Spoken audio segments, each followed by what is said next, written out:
Bismillahirrahmanirrahim. Assalamualaikum warahmatullahi wabarakatuh. Alhamdulillahirabbil alamin. Wal 'aqibatu lil muttaqin. Wala 'udwana illa 'alal zalimin. Asyhadu an la ilaha illallah wahdahu la syarika lah. Wa asyhadu anna Muhammadan abduhu wa rasuluh. Allahumma salli wa sallim wa barik ala sayyidina Muhammad wa ala alihi wa sahbihi wa azwajihi wa zurriyatihi ila yaumil mi'ad. Allahumma ya hayyu ya qayyum ya samad ya man lam yalid wa lam yulad wa lam yakul lahu kufuwan ahad. Amma ba'du fa ya ibadallah. Jadi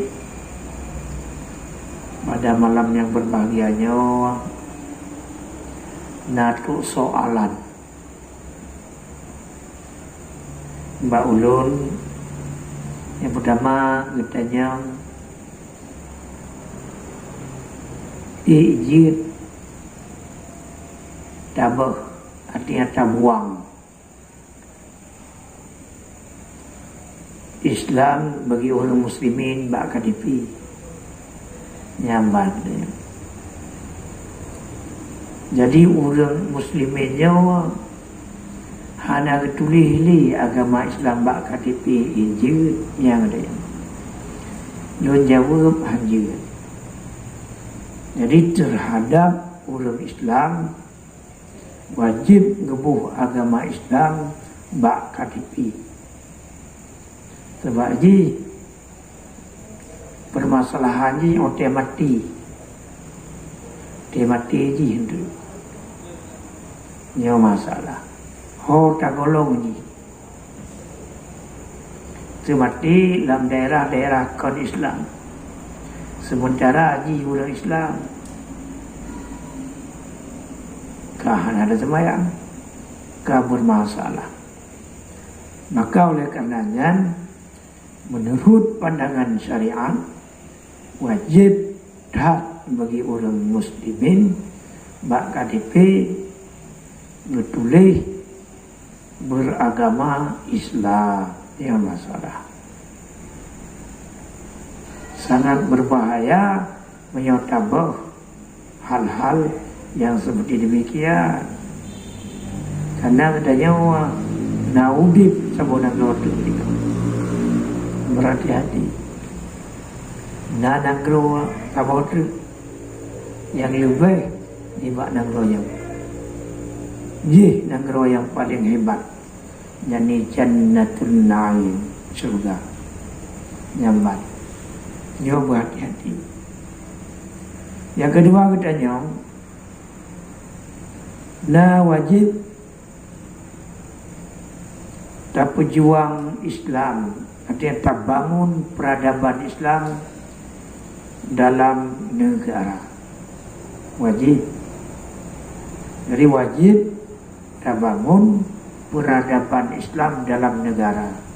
Karena menyangkut dengan wa'mur bil ma'ruf wa yanhauna 'anil munkar. Apapun cerita yang mampu mengubah, menjaga hal ehwal anak bangsa untuk keselamatan dunia dan akhirat nak negara, maka wajib tak berjuang sistem Islam dalam negara. Ini masalah. Wajib terhadap orang Islam dibangun peradaban Islam. Wajib. Tapi kena perjuangannya wajib. Ya, perjuangan mati ke DPU. Ya benar. Kelaya kita yang lain Al-Quran pedoman hidup orang Islam pantang ataupun menyeluruh. Jadi Al-Quran Karim pedoman hidup untuk umat manusia. Jadi seluruh manusia yang diatur oleh Al-Quran. Yang masalah ini.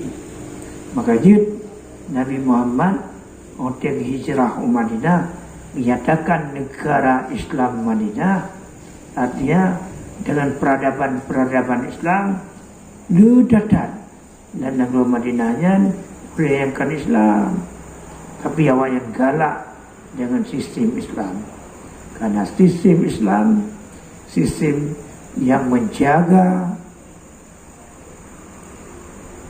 harta keluarga, jadi mandung dijaga oleh Islam. Nyawa, harta mandung dijaga oleh Islam. Yang benar. Makanya hanya masalah siapa yang terapkan ajaran Islam dalam sabuh-sabuh nangro apa lagi. Nyamban hai kejauhan gede. Hana yang masalah hana musabuh agama yang dikenal get ke Islam hana, kecuali orang hana agama. Apabila orang yang agama jika zaman kan nyamban get ikan kepada Islam, kecuali orang yang dengki, nyamban orang yang iri hati dengan Islam, orang yang pergi kepada Islam. Ya ke orangnya yang orang hana mengel-mengel, orang kan Islam, orang kafir zaman kemudian di meyuk Islam. Jangan nyamnan. Maka oleh karenanya mari sama-sama kita pertahankan peradaban Islam dalam negara yang mulia. Heno kementang yang jadi jawab. Namban. Wabillahi taufiq wal hidayah. Assalamualaikum warahmatullahi wabarakatuh.